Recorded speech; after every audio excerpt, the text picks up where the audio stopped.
And the first single you released was The Finer Things. Mm-hmm. I love that video. I think it's really nicely done. John Hillcoat. Oh, where was that filmed? Werribee Mansion, and in the spa bath full of milk. Yeah, and with the cat. Was there a cat in the There's spa a cat. bath? I'm sure Look, there's some animal. I think it's a cat. Well, there were lizards, because I don't know if they were in it, but there was a reptile man there with lizards crawling everywhere. Yeah. And Noah Taylor's in it. Did you know that? It's just, he's a little boy with a dried up parsnip on his nose. Oh, okay.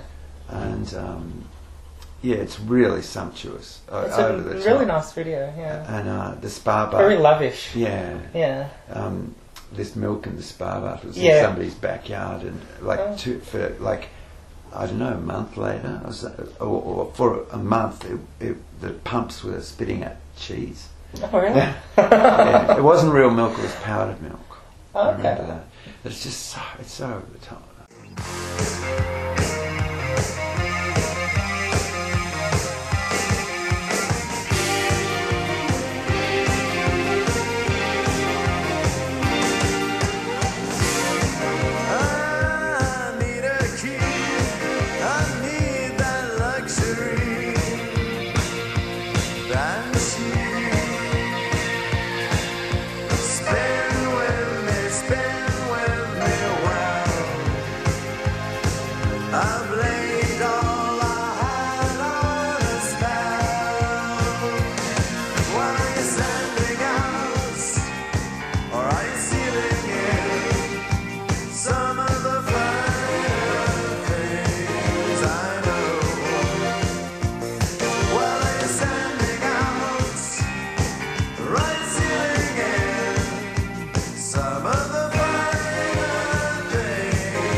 Now, on the 12-inch version, there's like a French version. Yeah. Yeah, it's a great version.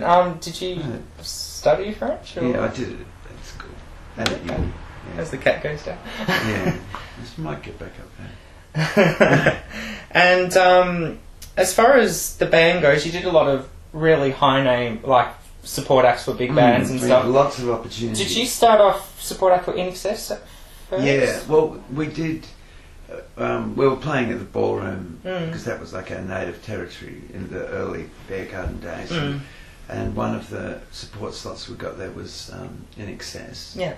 And their manager was there, and Andrew and Andrew Farris, and saw us, and they really liked us, and it set off this chain of events that Chris Murphy, the manager, he organised. He got us in touch with Peter Plazovic, who is the RCAA guy, and Michael and Andrew were interested in sort of producing some songs and stuff.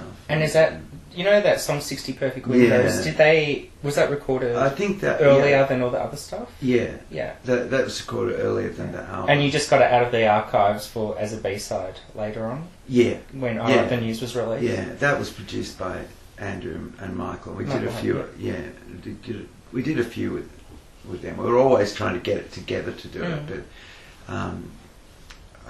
it never really happened. And all the kind of the ins and outs of all the business and all that sort of stuff. It was just it became a nightmare in the end. But yeah, and so we wound up doing a lot of tours with INXS. Yeah, you also did support act for people like Culture Club and Simple Minds, Eurythmics and OMD. Yeah. Actually, a guy that I actually know who met Boy George in '84. Yeah. Apparently, Boy George was really impressed with the Beargarden performance. I don't think he saw it. Well, that's what this guy told me. Apparently. Really? Apparently, he said that you guys were fresher on stage and they were at that point. Uh, Because he said their tour was getting old. But anyway, this is some gossip. Well, that we're I probably heard. very excited. I find it hard to believe because we couldn't. I didn't get to meet him or anything. There was just nowhere around. But I mean, we went out with Helen Terry and. Oh, did you? Cool. Yeah, and the black guy, the Mikey bassist, Craig. Mikey, Yeah. Yeah, we went out to went out afterwards and Cool. had a Now, big night on the town. when you did all these kind of support acts, was the crowd quite Depends. into it? Yeah. Yeah. That's a hard question to answer. Yeah. Can't really remember. I mean, we played with, the ones that were, that were bands that I liked were like Echo and the Bunnymen and Teardrop Explodes and The Fall. Yeah. And that was sort of... Teardrop Explodes are a great band. Yeah. They're cool. Echo and the Bunnymen better than I reckon. But, Actually, I it's had a funny long because talk with Julian Cope. I sat on the steps of the ballroom and had quite a long, involved chat with him. I remember that. I didn't know much about him at that stage. yeah, I can't remember what we talked about, but yeah, then we started doing the more kind of the big commercial sort of things, which then was stepping into unknown territory. Like we suddenly got Cold Chisel. Yeah, I read things that. like That was an odd kind of match. Yeah. And how did those gigs go down with Cold Chisel? Terribly. I would think so.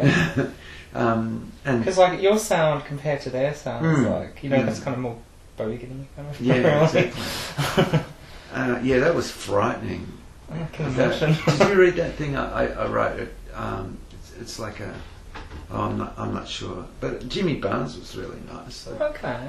It's actually weird because there's this article that I read where you were saying some journalist said that you guys sounded a bit like Psychedelic Furs and Echo and the Bunnymen. Yeah. And apparently you said, I would die if I sounded like Echo and the Bunnymen. So yeah, in an interview. So maybe they misquote you, so it's quite interesting to hear that you love them. Isn't that funny? Yeah. It's not funny. I used to love Richard Butler's voice. Yeah.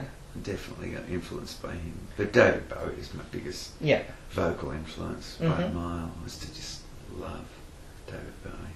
But anyway. Yeah, now on to 85. I Write the News became quite a hit. Yeah, not as much as it needed to. It needed to, but it kind of put Beargarden out there more than, say, the Finer Things. Yeah. Do you like that song? No. You don't? Okay. Sorry. I absolutely love it. It just symbolises sort of. It's hard to talk about it. There was a lot of weird interpersonal stuff in the band, and like our guitarist was, I don't know, probably really badly bipolar, and he was very unpredictable, and people were getting chucked out, and there were bad feelings and disagreements, all that stuff that happens. And on that the News track, Gus, the keyboard player, there's a horn section in it. It's like the Channel 9 show band we had in, which was like the show band, the Channel 9 band. They don't probably have one anymore, but it was a big band thing, and that was this point where I realised. And what was this for? I Wrote the News. Yeah, but on what show for Channel 9? Oh no, they used to just for say the Bert Newton show. They had, so they get like a Channel 9 band. Yeah, the Channel 9. Oh, yeah. Really? I think they were called the Channel 9 show band because I think they actually released albums. And what, you weren't allowed to have the whole band like play in the studio? No, we just brought them into. Gus brought them into to fill out the sound because it was just a keyboard part. Oh yeah. And I just the embarrassment of having the Channel 9 show band on a record, and then I don't want to undermine your enjoyment of the track at all, but I also think I made a really bad choice with the vocals and the chorus, with the lyrics in the chorus. Okay. And for some reason, and the title.